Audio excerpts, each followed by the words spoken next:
Excited to bring back a repeat guest here on the CI webinars. We basically should just have this be every single week. That's just you and me, Matt. Just take it through. It would be awesome. We might as well. We can do that once we're done with this project. We can just have that as our next gig, right? We just have like Right. our like comedy like talk show, right? Like ag talk show and solve all the world's problems. But we're going to talk here today on not just carbon intensity, right, but also carbon insetting, carbon offsetting, sustainability initiatives. What, Matt? 1,800 different programs out Oh, there a that lot. farmers could get involved with. Mhm. So confusing, such a mess all over the place. And Matt and I were talking about it. I don't know, probably a month ago, and we're like, all right, we got to like do a repeat webinar and go through some stuff. Matt and I did a webinar together probably 6-8 months ago. Check that out on our Continuum Ag YouTube page. But we're going to dig into some of the updates here of what's going on in this space and how we are thinking about it as farmers and how we think you guys should be thinking about it here as well. By means of some quick intro, for those of you that are new to this, my name is Mitchell Hora. I'm the founder and CEO here at Continuum Ag. We're a software company based in Southeast Iowa. Really have always focused on soil health, but now carbon intensity, that bonus on top. But it all boils down to data, right? It is data is the driver. That is the number one thing. And my whole intent of all this is farmer, you need to own your own data. Mhm. You need to control it. You need to be knowing where it's going and work with somebody that you trust and make sure that you understand how to actually go about monetizing that data because it is bringing more value than ever. And those 1,800 different sustainability programs that I alluded to, they all want that same data. And we need to make sure that we navigate this space correctly. There is incredible opportunity out there for all of us. It is such an exciting time here in ag, but we need to navigate this correctly. Oops. So that's why I wanted to have another conversation with Matt Rohlik here. Matt is a farmer himself. Matt, we'll let you introduce yourself, but Matt's also with a company called Arva Intelligence. We're going to just have some open conversation here. We got some slides and stuff that we're going to go through about the status of what all is going on in some of these programs, right? And educate us a little bit here, Matt, but we're going to dig in and have some farmer talk in this here as well. So all of you guys that have questions, definitely put them in the chat. We want to get to those questions as much as we can. So put the questions in the chat or put them in the Q&A feature if we've got that turned on. But we want to get to your questions here. So Matt, why don't we just start with kind of tee things up a little bit, just some of your background. Mhm. Obviously you got the farming side of things, but maybe give a quick background on who Arva is as well. Absolutely. Thanks, Mitchell. So Arva is an agronomic optimization company that focuses on environmental assets, and they include sustainable claims, scope 3 emissions, CI scores, and carbon offsets. So we're going to go through each and every one of them a little bit today. Continuum Ag was gracious enough to help us out this year, get some of that done. Thank you. Yeah. But we want to kind of explain why this is important and what's happening and why I think both companies are advocates for the data preparedness that is necessary for farmers to capitalize on these markets. Yeah. It all boils down to that data, right? Mhm. That's ultimately what it is at the end of the day. And what you just laid out there, lots of different angles to those data outcomes, right? Maybe tee up just a little bit to your farm real quick. So you got Yeah, a unique farming situation as well. we do have a unique farming situation. So we have actually, I'm from Minnesota. We farm corn, soybeans, a little bit of sugar beets. We have a lot of edibles, different crops that are in our back door. For those of you that are central Minnesota, you're very familiar with our area, but we also have a Arva Research Farm that we manage down in Arkansas. That's actually part of my background today. I had to rub that in Mitchell's face because Yeah, we it do a was little bit tillage. of I already gave him crap. tillage. All you soil health folks on there, I already gave Matt crap about all the carbon that he's losing there. Just tilled up field down there in Arkansas, just burning it up. I can hear the worms screaming Yeah, from the worms are screaming. what's left of them anyway. So we do a little, we do corn, soybeans, and rice down there. It's actually part of our CEO family farm. And so we have a lot of neat technology on that farm. We do a lot of, we actually do have it in carbon offset program, some of it. So some of what you've seen is just cleaning up some furrows and things of that nature. So we have a unique situation. We at Arva have were participated this past year, did a $20 million paid back to farmers overall with our programs with the inset market. So we're really excited about that. You can check that out on LinkedIn, and some of the social media we'll be pushing out here, but we're really happy at the farmer engagement that we've had, the groups like Continuum and others that are great partners of ours. Even though there might be a little bit of back and forth between each other from a competitive side, at the end of the day, the farmer is the number one key, and that's who we're after. Yeah. And yeah, out of that 20 million, about 2 million or a little bit more than 2 million of it went through to the continuum farmers. Now, a lot of you guys still in the program, we're still working through it, right? We still got some of the kinks to keep working out. We haven't been able to get all of that deployed. We're working diligently on it with Matt and his team and the rest of our team. So we'll get all the rest of those payments out here as soon as possible as we're working through those contracts and stuff. It's a lot of data. I mean, you guys in this It was a lot. program, what, million some acres in like a Yeah. short amount of time. And I think going forward, for our approach was okay, that was very targeted, right? Maybe, and we're jumping to conclusions here. I have a slide on this later on, but maybe we do just jump into it since we're already there, right? If you're okay with that we dig Yeah, go into, ahead. okay, what was Go the ahead. Yeah. program? Maybe kind of explain it for some of the farmers that I see on this webinar. They were involved in the program, but maybe explain a little bit more on what was the program. It was an inset program. Maybe It was an explain that inset a little program. bit. And this program was the very first time that we've actually really actively pushed a program, right? We've done some collaboration with Rabobank. We've done some collaboration with SIBO. This is the first time that we really got a lot of farmers into the program, and we got over 100,000 acres in Right. about 4.5 days. Um, and it took a lot of convincing from Matt. And I've talked about this openly before. I've been in this carbon space since 2019. And on my farm, I've never done anything. And I've been freaking out and still am freaking out on this of when is the right time to jump? When is the right time to actually sign your name on the bottom line? And finally, in this program, Matt pounded it through my head enough of like, dude, this is legit and this is the right thing. And we finally listened and got the paperwork to work out the right way, and we participated on our own farm, and we're able to get a lot of other farmers in as well. But Matt, yeah, explain that program just Yeah. a little bit more. Well, Mitchell, maybe you want to go into the first slide here. That may probably Yeah. maybe sets the stage a little bit for Right. the next thing. So Right. money is flowing into mitigating greenhouse gases, and it's being done through the supply chain. So Mitchell, you talk a lot about CI scores, which is really ethanol supply chain, right? That grain Yep. is getting from the farm to the ethanol plant. However, grain doesn't all go to ethanol. It doesn't all go to crush plants. It can go to end users like Nestle and Mars and Unilever and PepsiCo, all these different companies that are producing food ingredients for end consumers. Mhm. So we know that money's coming into there. There's a lot of financial institutions that are looking at this. You probably saw some financial institutions that are looking at regenerative ag and dropping a half a point on interest right now, which means a lot at 7 and 9% interest. Yeah. There's a lot of money from a climate smart commodity grant portion that's getting driven into this market. There's financial institutions that need transfer money. Like if I'm going in to do a cover crop or a no-till, like what's my financial protection from this and some mitigation? And actually, this unfortunately is an older slide, but as of this morning, there's 7,500 companies that have committed to science-based target initiatives. Mhm. These are companies that have committed to some type of a sustainable claim or scope 3 emission. I'd encourage you to look at that website, but about 1,200 of them right off the bat are all in ag at the moment. And these are food companies and so on and so forth. This Mhm. does not exclude the cotton guys. So any of the cotton guys that are on here, the peanuts, these type of things, you all are part of this family. But this is really important. And these companies are the ones that are trying to share our story from agriculture. Please keep in mind that 1.5% of the population feeds 98 and a half, 3 times a day. So from a food transparency perspective, we are becoming more transparent with our urban cousins.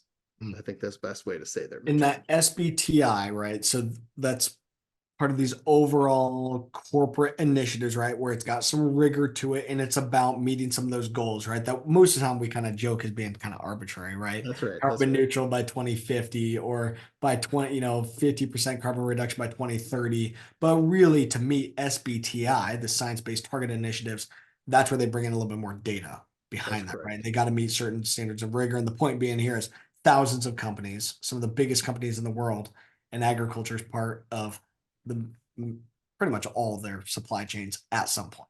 That's 100% Mitchell. And you mentioned something about data a little bit earlier. That is so true.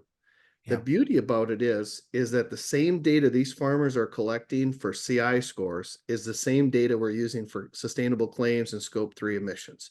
So I was challenged here a couple of days ago at a presentation. They said, "Oh, we got to collect more data." No, hold on. It's all the same. Yeah.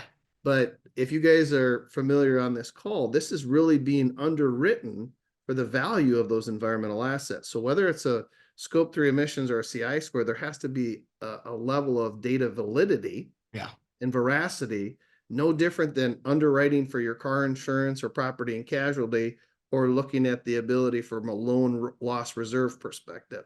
The data has to be good that's going into them. And satellites and some of these other things alone are not good enough. You Yeah. actually got to have this measured data in order for this to happen. And that's the key of this SBTI, why we're starting there. It's that level of rigor, right? That's correct. Yep. That it's got data, it's passed through third-party verification, it's part of the global efforts and stuff, right? And our data is part of their reporting, and we've got to have this That's right. linked all the way through. Obviously, at Continuum, we've been talking a lot about the biofuel space and carbon intensity scores because there's some of the tax credit dollars, but long term, it's these programs, which is why we're so 100%. bullish that this stuff is not going away. And to your point, it takes all the same data we've been collecting anyway. But these guys, they're talking about more than just carbon outcomes, right? They're talking about That's right. other sustainability outcomes. 100%. This is only scratching the surface. And Yeah. to kind of keep it reined in a little bit, but to answer your question, Mitchell, we've got water credits that are Mhm. coming, biodiversity, Yeah. and a few others that are coming down the pipeline that I don't want to get too far ahead of ourselves, but Yeah. we want to crawl, walk, run into this and make sure that farmers feel comfortable, they know what they're doing and whatnot. So let's go to the next Yeah. slide, Mitchell. You talked about this, I think, a couple webinars ago, but this is just kind of a good reminder of these are all the environmental asset sharing or the greenhouse gas sharing across a supply chain. Mhm. And this is really important because a lot of people want to know, like, what does this scope 3 really mean? And like, where is Yeah. this all really coming from? What's the point of this? What does scope 1 and 2 even mean? Yeah.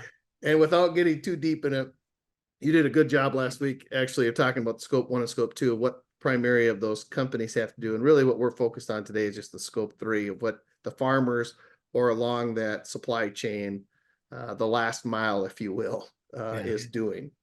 So we just kind of want to put these up here.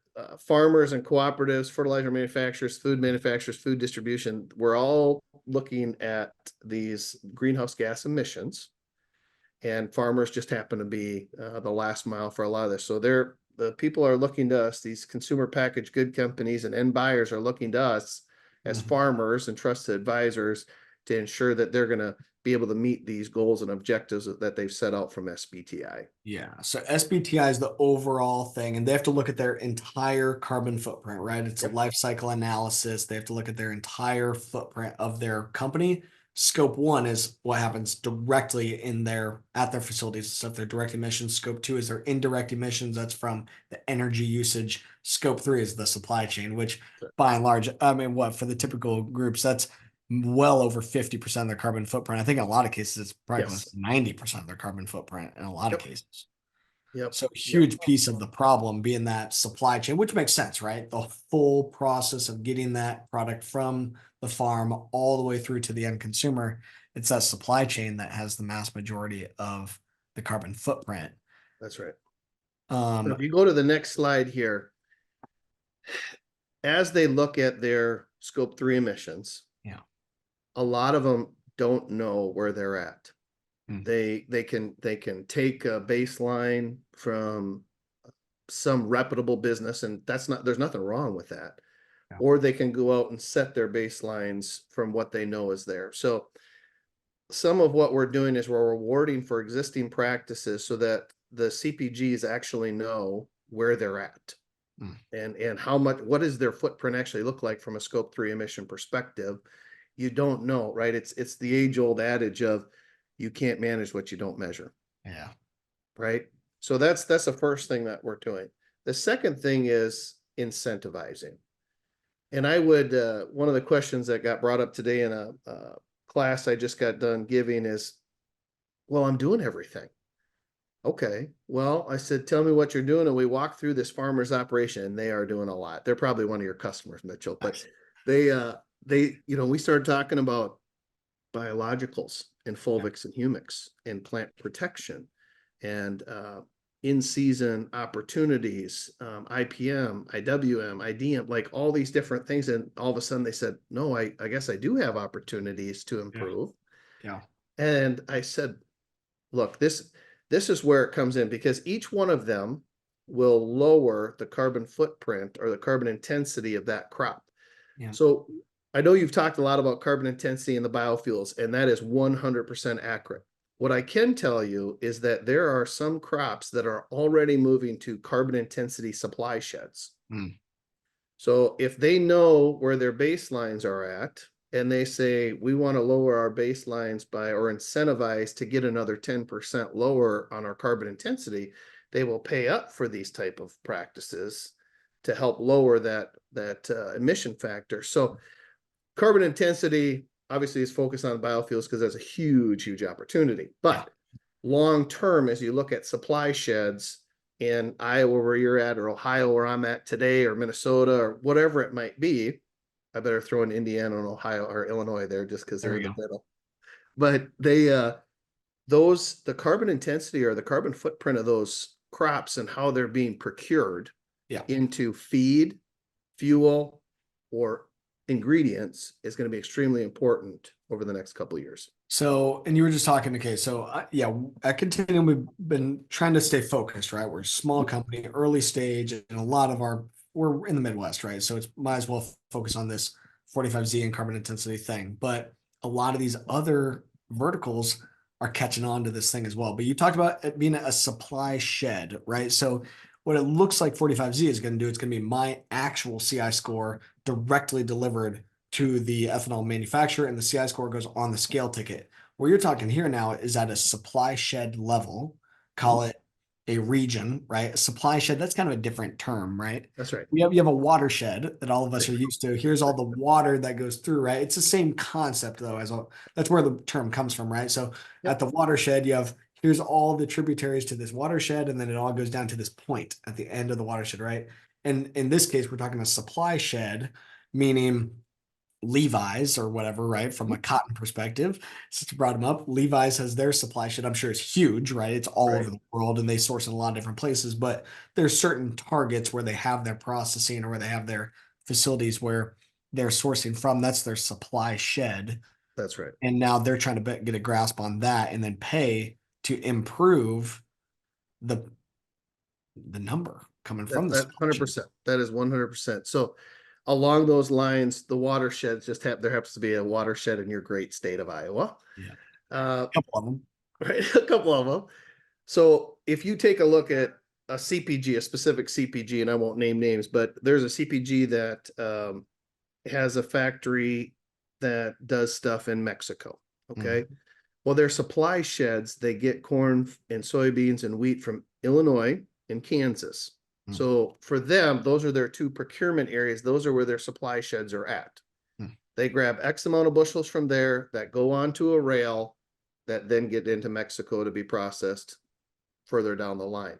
So when we look at their supply sheds and reducing their scope 3 emissions, those are the two states that we look in. We find out what the volume that they're buying from those areas, and then we equate that volume back to opportunities and look at the different practices to optimize that gas emission reductions. Yeah, so a lot of these SBTI targets, right? The science-based target initiatives, a lot of times at the beginning, they kind of throw out a goal, right? Carbon That's neutral right. by 2050. Step one is figure out, well, where are we at today? Right? What are the practices? What's our scores today? Just like you have on the slide, right? Let's look at what we already have today and probably pay based on getting that data, right? So we know where we are. Then it's incentivize new practices so that we can improve our scores. And then what's this switch locations thing they have on here? You haven't quite hit one yet. Yep. So one of the things is as they look at as a CPG or consumer packaged good or end user starts looking at sourcing of locations, Yeah. they might have to look at a different area for sourcing that grain to meet their goals and objectives of their SBTIs. Okay, so they might be, and this is not negative to anybody, this is all example, people. But let's just say that Iowa, where Mitchell's at, maybe is not quite as good as their great state to the north of them. There we go. The Minnesota guys are whooping our butts and Yeah, they say we're so not buying from Iowa anymore because the numbers are better though, right? But right that's right. now, this is a game changer thing, right? This is That's right. super important that up this point they've been buying from Iowa because we can produce the crap out of some corn, right? And do it cheap and do it cost effective. And maybe their manufacturing is here and we're a little further down the river, right? So a little less Yep, cost of shipping and all that. But if it doesn't meet the numbers, that's right. they might have to go look somewhere else. Are you Might have seeing to some look of that somewhere else. happening here now, or that's kind of the long term of this? We see I think it's a couple of years down the road because there's a lot of movement between now and then. Obviously, biofuels being 60, 80 million or billion, I'm sorry, opportunity, and then you've got all this scope 3. So there's a lot of these companies' goals are 2027 to 2030. So we've got a couple of years to get to that, but from an evaluation perspective and 5, 7, 10 years down the road, we could definitely see some of this happening, especially with maybe some alternating of livestock around the country and Mm. where some of the livestock is growing, ensuring that that low carbon intensity corn goes through an ethanol, 2 DDGs. Can I get it into that livestock for a sustainable beef, pork, or poultry product? Okay, yeah. So getting those livestock closer to those manufacturers because it's a byproduct, right? And it's got That's a right. really low score because it's a co-product or a byproduct, and that gives a low score because we already produce fuel. Now we also happen to be producing livestock feed, and therefore the footprint of both is less. That's right. So Um, hmm. if we go to the next one here, Mitchell, go to the next slide. I want to try to stay on time here because I know you Yeah, got yeah, some things you want to go to. We could talk about this a lot, but this slide here, um, we feel very strongly about. This is the core of, I think, both of our businesses is, have good early experiences. As Mitchell said, I think I called him to the point where I probably annoyed him a little bit when I was in the combine this fall about Mitchell, you got to get on top of this. You got to do this. But the fact is we want to have good early experiences. Unfortunately, even today at this meeting, there's some individuals who haven't had good experiences. And to anybody on this webinar, I apologize for anything that's happened, whether it's through us or for anybody for that matter, that you've had bad experiences. I think everybody in the industry is getting their feet wet. We were very fortunate, very blessed to have a lot of money paid out to farmers this year, and getting out to farmers. But there's some programs that maybe didn't do the best. I look back at it at AutoTrack. Think about 2000, early 2000s when AutoTrack was here. Not all those providers are still here, right? So in precision ag and decision ag, and as we go far here, environmental assets are not that much different. So, I think Mitchell, you did a very strategic plan, and I respect that of making sure it's the right fit for you and for your clients. And that's what we did. But getting those early experiences and doing them well is important. yeah, And then the data preparedness, this is probably, I think one thing, Mitchell, you probably did an even better job than we have on this, and is get started. yeah, Just get started, right? Get the data gathered, understand what you got to have. As Mitchell and I said a little bit ago, having the ability to get the information for a CI score is the same thing as a scope 3 emission. It is the exact same data. It's yeah, just how it's where its outcome is going. Think about farmers on here. If you've got corn, soybeans, and wheat, where are you selling this stuff to? You're not. typically all selling it into one grain elevator. You might look at basis and look at these different things. That's where the environmental assets are doing.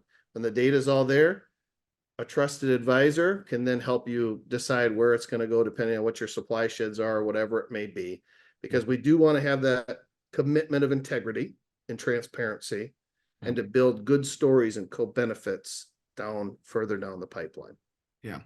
I think that's really been the key, right? Is this data is now becoming incredibly valuable.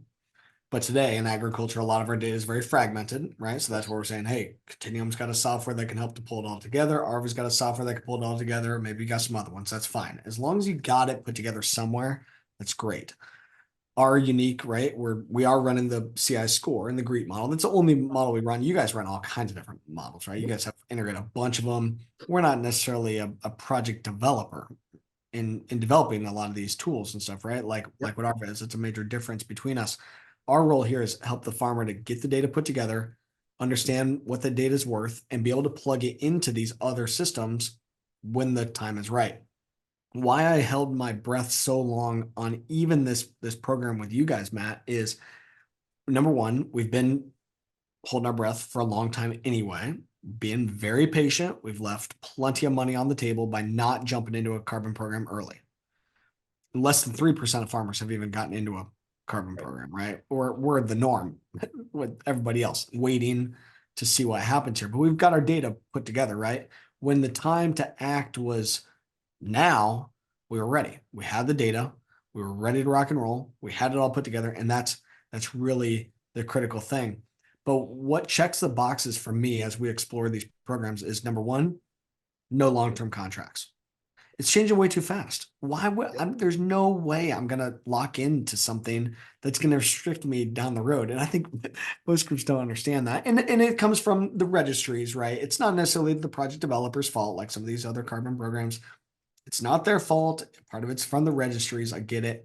They want long term and they want permanence and some of these things that's really tough to do and just doesn't play to farmer mentality. So I'm not gonna lock in anything long term. I want the program to actually be worth it, right? Decent enough money for the lift of the data. So that's critical. And it's got to fit into kind of what I'm already doing, right? So for my farm, we're already doing a lot of these practices. It's got to fit in to our current setup and current system. And that's what we were able to finally do here for the first time, really check all those boxes to a T.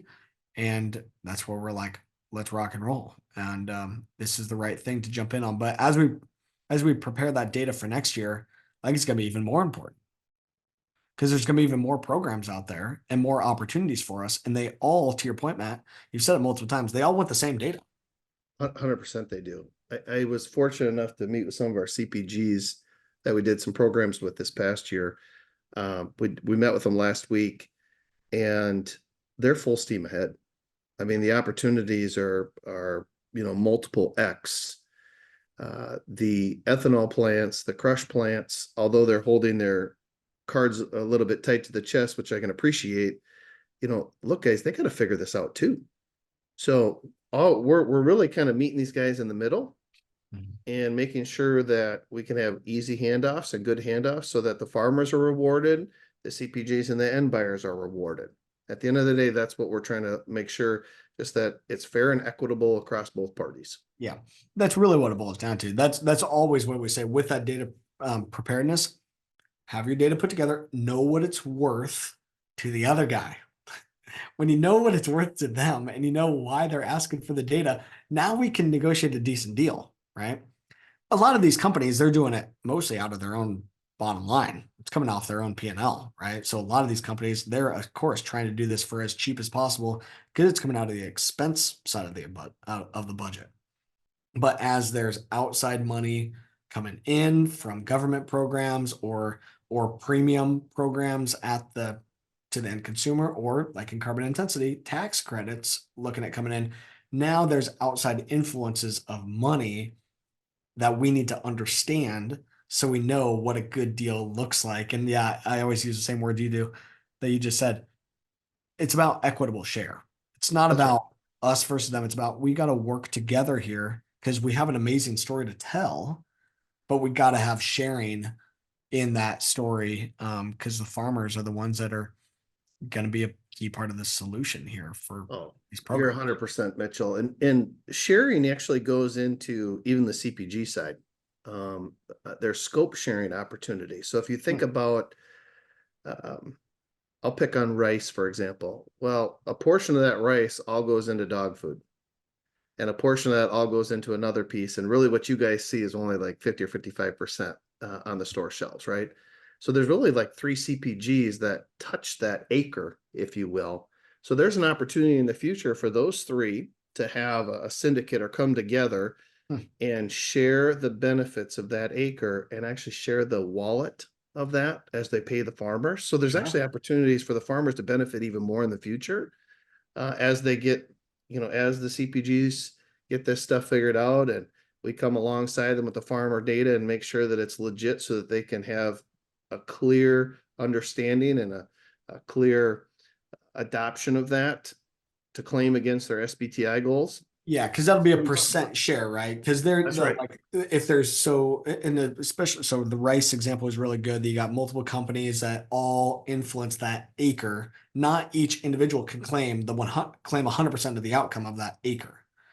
They have to claim a percentage of the outcome of that acre based on how it impacts their numbers, right? Of what That's right. percentage actually That's where impacts. it is. So you get we'll take soybean oil or soybeans, for example, right? Like when you crush a soybean, it's not 100% oil, right? No, You got an 80/20. So does the same person get the oil that the meal is?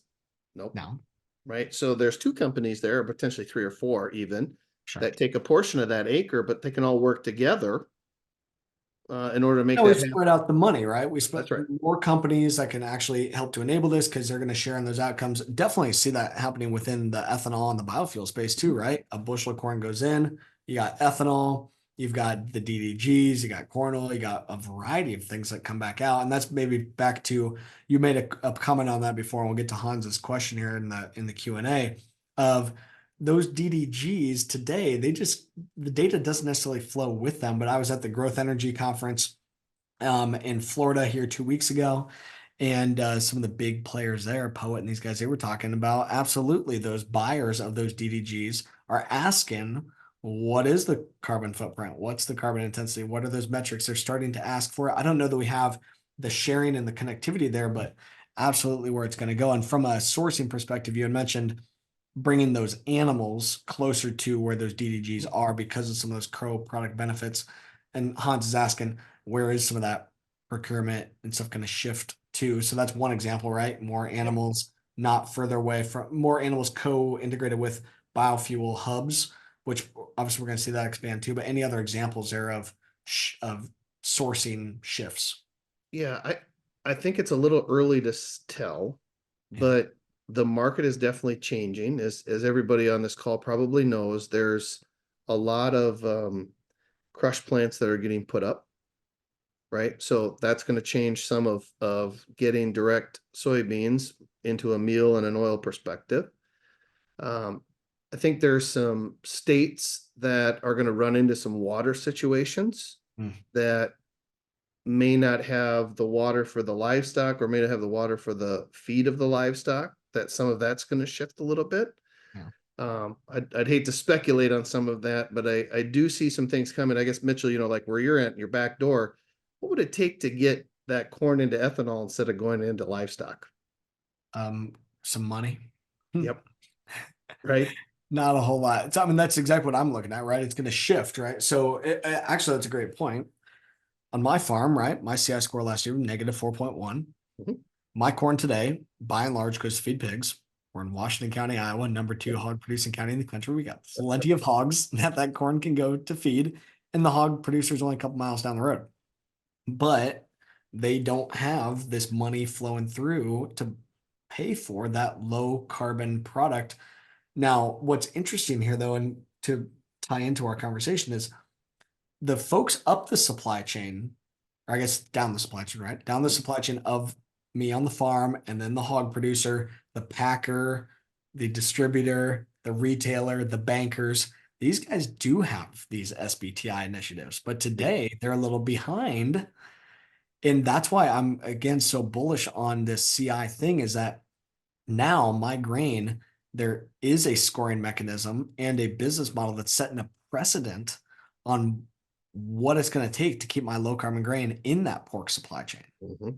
Now they're going to find corn, right? It's not a food versus fuel. It's just that my low carbon corn is going to go to biofuel. They're going to have to buy high carbon corn from somebody else or corn with that doesn't have a CI score for the most part, right? Most people aren't even going to be aware, but it's that is a good point of the shifts, which some of that doesn't fully make sense, right? But Well, I can't tell you the hog thing because I haven't been in hogs for a while, but I can tell you, some of the projections, even like in the poultry and the cattle industry, just because we're in cattle ourselves. But from a poultry perspective, 1 bushel will feed like 8 chickens, 8 broilers, mm, right? So if I had a CI score of like your farm, let's say a -4, which is very good by the way, but mm, let's say I got that -4, the carbon abatement, the carbon that I'm not spewing into the air is phenomenal compared to the guy that's doing even a 25 or a 29, what the average is. That is a measurable tool that we can use and say, this is low carbon intensity or low carbon pork, poultry, yep, beef, yep. right? So there's a lot of value to that. And as the end consumers continue to look for these type of solutions, I do see this coming around. Matt's got a great question direct on that. DJ, we'll get to yours here too, but Mark's asking who is measuring that, right? So what we've been doing with CI and for 45Z, that's specific to biofuel, right? Arva is in all kinds of different stuff. Continuum today just as the GREET model from the Department of Energy. That's the measure for the greenhouse gas impact of biofuel. But Matt, yeah, maybe explain there's a whole pile of other ones out there, right? And really, There in my is. mind, what it boils down to, you guys didn't invent them. We didn't No, invent them. We no, didn't set the standard for what we're going to use. We're just trying to help people play within the rules, right? So to Continuum, very simple. We just use GREET, but you guys have all kinds of different stuff.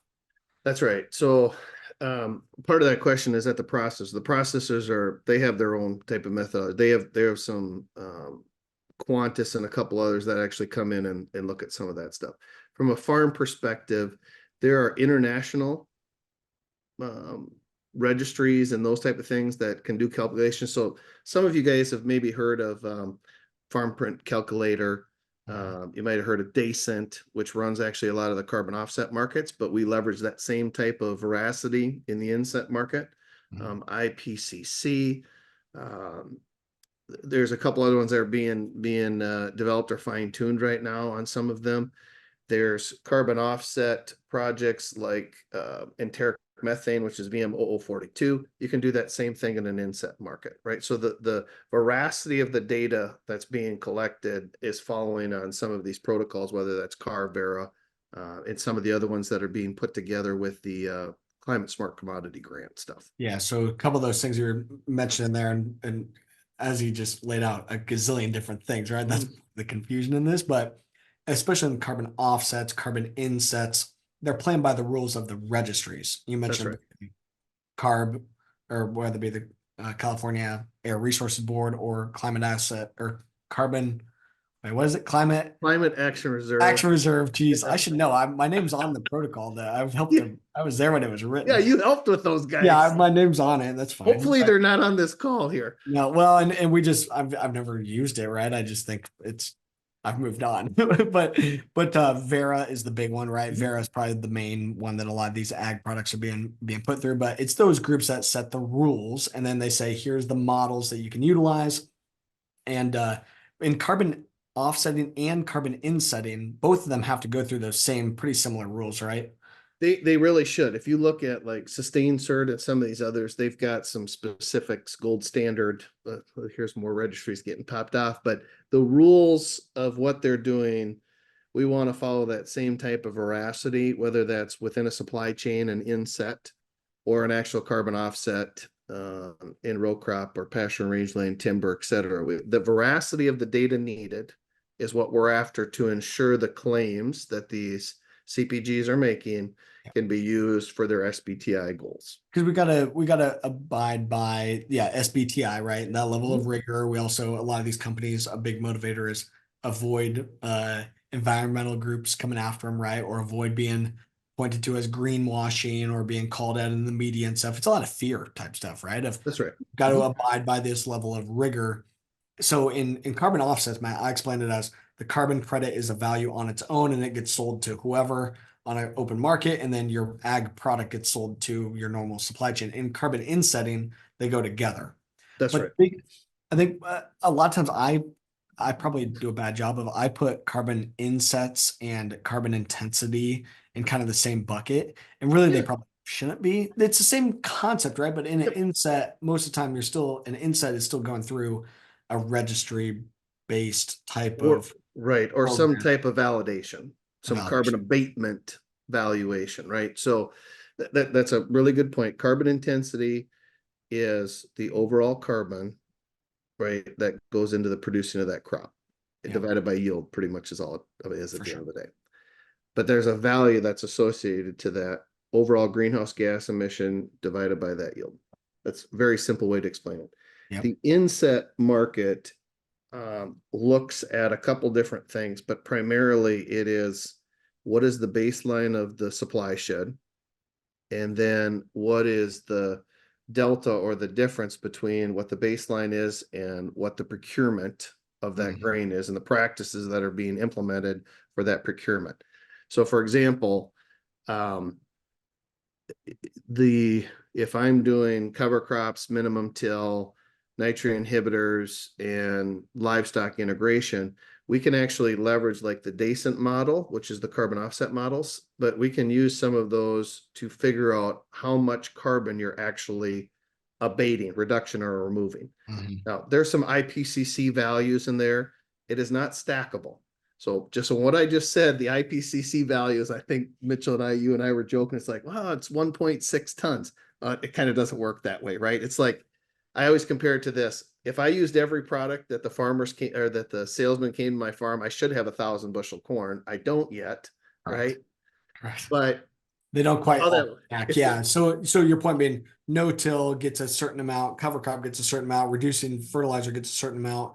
But at the end of the day, there's some law of diminishing returns that kind of that's right. plays. And it's not 1 + 1 + 1 equals 3. It's 1 + 1 + 1 equals like 2.5. That's right. That's right. But this was a really good, really, really great point here. I want to double click into carbon offsets. The carbon credit goes wherever. Carbon inset, it's still based on tons of carbon or Mhm. carbon credit Abatement. Yep. tons. And then it's looking at your baseline. So say your carbon footprint today of your area is we're losing 100 tons of carbon. Now we want to deploy some insets to lower that whole footprint, and checking the boxes. Some of those practices helps us to do that. But with CI, it's not. It's CI is looking at what's the actual footprint per unit, right? Of That's the right. actual bushel. And that's in terms of grams of GHG equivalents or CO2 equivalents versus tons. So That's in right. insets, we're still mostly talking tons of carbon versus in the don't know what happened there. In insets, we're talking tons of carbon. In carbon intensity, we're talking grams That's per right. unit of the That's actual right. output. So one of the ways I'll help explain to people is a carbon offset is per that acre, right? So if you Mhm. sign up this field, anything that's produced off that acre for the next 5, 10, 15, 40 years is associated to that. We can bundle it up, package it up, and sell it. An inset goes per crop. Okay. It's per crop within a supply shed within that year. That's what's more, as you say, Mitchell, farmer mentality of how, right? I grew it, I harvested, I sold it. That's very Mhm. similar to what an inset is. So it doesn't, just because I had mom's back 40 on corn, doesn't mean that I have to do that next year, right? Yeah. It's a yearly deal. That's what's similar with the CI scores. It's an annual basis. So you don't have 5, 10, 15, 20-year contracts. Yeah. It's on that crop during that year for that excess. That's where that's where the lines get a little bit blurry between the insetting and the CI scores, but there's a But lot the of inset is just commonality. kind of on the acre, right? So think of more That's right. toward it's to that acre in that year versus CI is to that unit of production of the, in this case, the bushel, That's right. That's right. as far as how it follows in the supply chain. Let's go into this a little bit more with some of our time here Mhm. on. We already proved a good chunk of this concept, right? And you guys, and you kind of alluded to it before. On our side, happy to share, we had over 100,000 acres put into this. Payments around $20 an acre, right? But this, let's dig into this a little bit more because I think it's really important in the purpose of these programs are here. They are here to stay.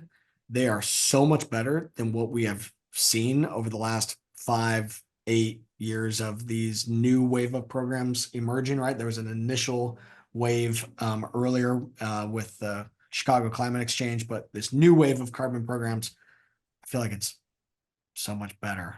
And farmers having flexibility. But in this program, Arva, so Arva arranged the deal with the CPG company, right? And then Yep. they said, hey, here's our, they already had some of their numbers, right? So they already did step one of what you mentioned before.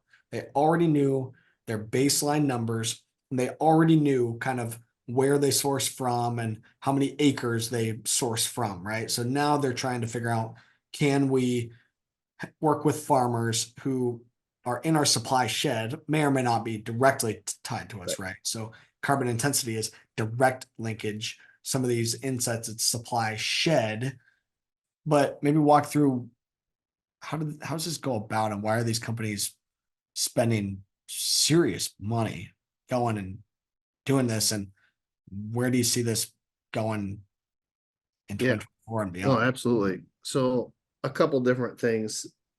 There is, well, to be very blunt, there's a shift of people that are doing purchasing in the future, right? So, you know, I would say our age, my age, because you're younger than I am, my age and below, the the they are a long ways removed from the farm, right? They don't quite understand what we're doing. And this is a good opportunity to bring our urban cousins alongside of us to figure out what's going on. But they like to invest, they like to buy and impact, right? So are these companies making an impact? So you take one of the Fortune 500 or Fortune 100 companies that says our goal is to commit to a net zero by 2030. We source X amount of XYZ crop, products, etc. Here's where our sourcing supply shed is. So then they figure out what their scope 1 and scope 2 is and what their scope 3 delta is, if you will. Yep. And then that information is given to us to say, okay, how can we go help meet that scope 3 emission or reduce that or incentivize it so that by 2030, the claims that we made to be net neutral or net negative or reduced by 30% are already implemented into that. And it's just being driven so hard, so fast Yeah. that we just all got to get ready from that perspective. It's just one of the things that we got to do. But it's if you look at the SBTI, it grew 1,000 companies in the last month, 1,000 in 1 month that are committing to these science-based targets in order to help meet the goals and objectives of lower greenhouse gases across the world. Insane. So, okay, so back to kind of at the beginning of Arva and Continuum and how do we play together here? This is Mhm. where I boil it down to in my simple little understanding, right, Matt? Mhm. You guys' core customer here is those CPG brands that come to you and said along these lines, hey, we've got this SBTI goal. We have no idea how to do this, but we know we need some farmers and we don't really know how to talk to them. So here's these Arva guys. And they said, we're going to work on our scope 1 and scope 2, right? Those are their kind of emissions they can control. But they say our scope 3, we need to reduce, call it 10 million tons over the next couple years. And you guys put together the program and said, okay, cool. We know some guys. We'll give them a call, but we need to pay them for this data. And here's some of the practices that they could be implementing that's going to lower that footprint. And based on these practices, we'll calculate what their credits are you want to reduce by 10 million credits. Well, you don't want to do that all in year one. So how many credits do you want to buy today? We will go help to source them from your target areas, right? That's basically how the Yeah. conversations go today. It's very, very close to that, Mitchell. They've got some objectives, like some of the groups, they've got goals that they want to hit by, let's say they want to get 30% by 2027, Yep. and then figure out what else can they do between 27 and 30. And this means 2027 to 2030. Yep. So by having these conversations now, when it's the early age of 2024, you can see this is going to be around for quite some time. Yeah, 100%. The difference between Arva, those companies hire Arva, right? And you guys go call companies like Continuum and call other agronomy groups and call these guys and say, hey, we need some acres. Can you help us out? Continuum, our customer is the farmer, right? In our case, the farmer pays the bill. We help them to get all their data put together, which said that's step number one. Have your data organized. And then when the opportunities come about, we say, hey, do you want to be in this Arva thing? Hey, this ethanol company is going to pay for CI scores. Do you want to do that? Hey, here's this other program. Do you want to do that? We've already got your data. We'll help to make it easy for you to participate, which farmers we got to get our data in because it wasn't as easy as what it's supposed to be. But we're going to do better going forward and not do it all in 5 days like we did this year. We're going to make it easier. And, but that farmer data is becoming really valuable in these programs. And it's about merging those two together. And we see our value in this too, of course, is helping the farmer to not just have the data, but know how to implement the practices. It's going to get them better scores in the future, right? And do these things in a profitable manner. But setting that all up for long-term success. Maybe that leads into we're running out of time here as I just saw always that. do. Yeah. But DJ's asking, okay, hey, we want to talk to our farm partners, our renters in Nebraska about enrolling in these programs like CI. But we need the right information to present to them. They're interested, but can't really explain it. But in my mind, it boils down to number one, it is data. Mhm. It is running those scores, which we're running that. I'm sure you guys can get guys scores too, but we're running it as well. Different companies are getting those scores. What I love about CI and these programs is you don't necessarily have to you're not locking into some kind of contract right now. It's just That's right. about That's right. getting what is your number, what's your score. That's why I love this so much on what we already proved with this slide here that hey, farmers, as you all know, I'm completely sold on carbon intensity because I know the math, right? These inset programs are great. Mhm. 20 bucks an acre, whatever, sweet. Hey, let's do it. Awesome. Get paid for some of the data and what we already did. Sounds awesome. Love it. That's why we did it. But going forward, if you can play in a biofuel space, because there's outside money, not just the company trying to meet its SBTI goal, but you got outside money coming for tax credits, now it influences even more opportunity. But there's all kinds of these programs that are going to be options as well. Or Well, where I see a lot of this that's going, right. Matt, is, and for DJ's point, is the data is going to be valuable. If you can directly sell into a biofuel company, CI and 45Z is likely going to be the right path.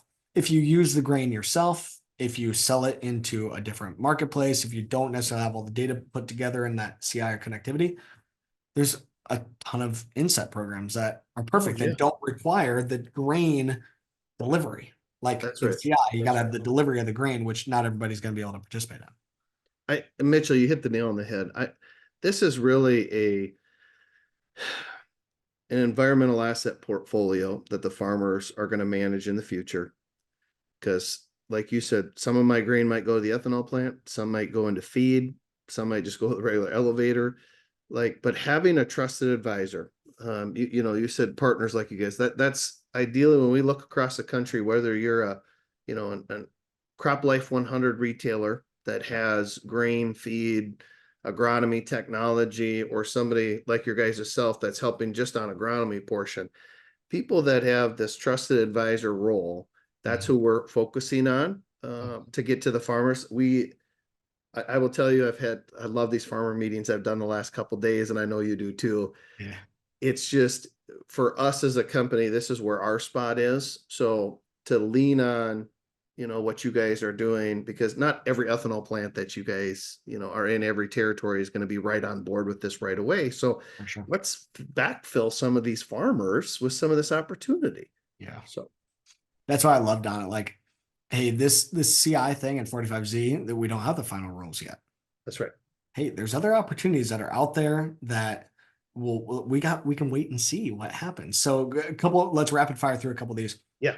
And Carl's question here, do we have to wait for the election in November to know that direction, know that decision, right? And this comes up every single time, right? You're gonna every time. What happens? Trump gets elected. What happens? Biden gets elected, right? What happens with these things? From what I've heard, we had the USDA guy on a webinar here a couple weeks ago, but these are tax credits, right? They've got pretty good bipartisan support. There's already a good lot of investment, kind of going into these. I feel pretty confident that they're going to be fine, is everything that I've heard. But do you have a hot take on it? I would, from some inside sources, this is what I would say. When biofuel or blenders credits came out, they were only for 3 years. 25 years later, we still have blenders credits. Yeah. That's all I'll say about it. That's a great. I love that. I love that. I might have to use that. Okay, a great anonymous attendee here.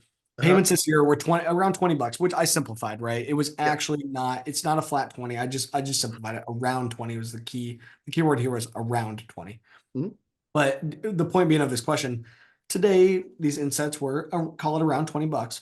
What do you see as the future of these things? Are they gonna, and especially in the short term, right? Do you Yeah. think they're gonna have a major impact in 2024 or not necessarily? Look, I think there's a couple things. The CI score, what the ethanol plants are able to do. One of the things that you've said before is like, here's what the tax credits of the ethanol plants are. It's not like they're just giving everything over to the farmer. Mhm. Yeah, that's right. So when they figure out what they can afford to give to the farmer, and when I mean afford to give, they've got a lot of other behind the scenes things that they need to do for that money, but there's still a transactional fee that's going to happen there. I think when we look at that and we look at the carbon offset market both here and in Europe, we look at the transactional fees. You know, I hate to be this way, but as a farmer, most guys aren't going to do something for much less than that.